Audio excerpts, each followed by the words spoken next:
இந்த ஜாதகர் பிறந்திருக்கிறது கடக லக்னம்.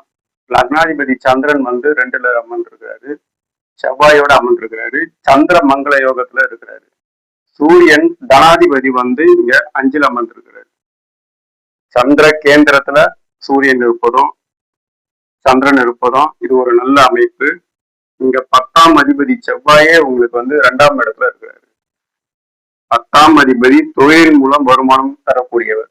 இந்த ராசி வந்து சிம்ம ராசி, சிம்ம வீடு, சிம்ம வீட்டுல நெருப்பு ராசி. இதுவும் நெருப்பு ராசி, இதுவும் நெருப்பு ராசி. இந்த நெருப்பு ராசியை குரு தொடர்பு கொள்றார். குரு வந்து லக்னத்துக்கு 4ஆம் இடத்துல இருந்து 10ஆம் இடத்தை தொடர்பு கொள்றார்.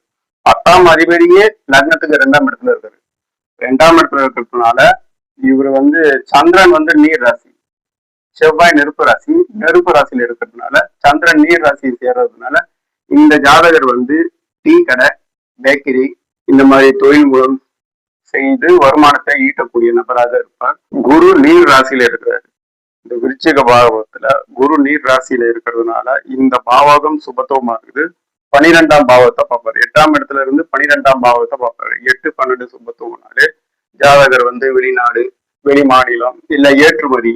12ஆம் பாவகம் ஏற்றுமதியை குறிக்கின்ற பாவகம். 12ஆம் இடத்துல சூரியன்ல இருந்து இவர் பாத்தீங்கன்னா இவரு வளர்பிறை சந்திரனா இருக்காரு. வளர்பிறை சந்திரனோட சனி சேர்ந்து இருக்கிறதுனால குரு 12ஆம் இடத்தை தொடர்பு கொண்டு இங்க 2 கிரகத்தையும் சுபத்துவப்படுத்துறாரு. 12ஆம் இடத்தையும் சுபத்துவப்படுத்துறதுனால இவர் வந்து தேங்காய் பால் ஏற்றுமதி வியாபாரம் பண்றாரு.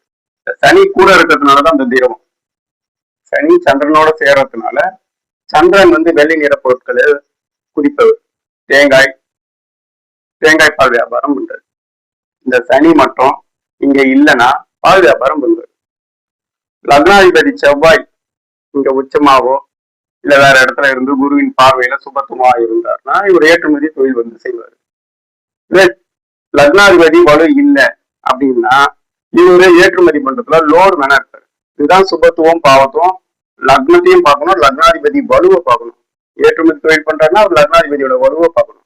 லக்னாதிபதி வலு கம்மியா இருக்கு, இந்த லோட் மேனு அதுல கூலி வேலை செய்யற ஆட்களா இருப்பாரு.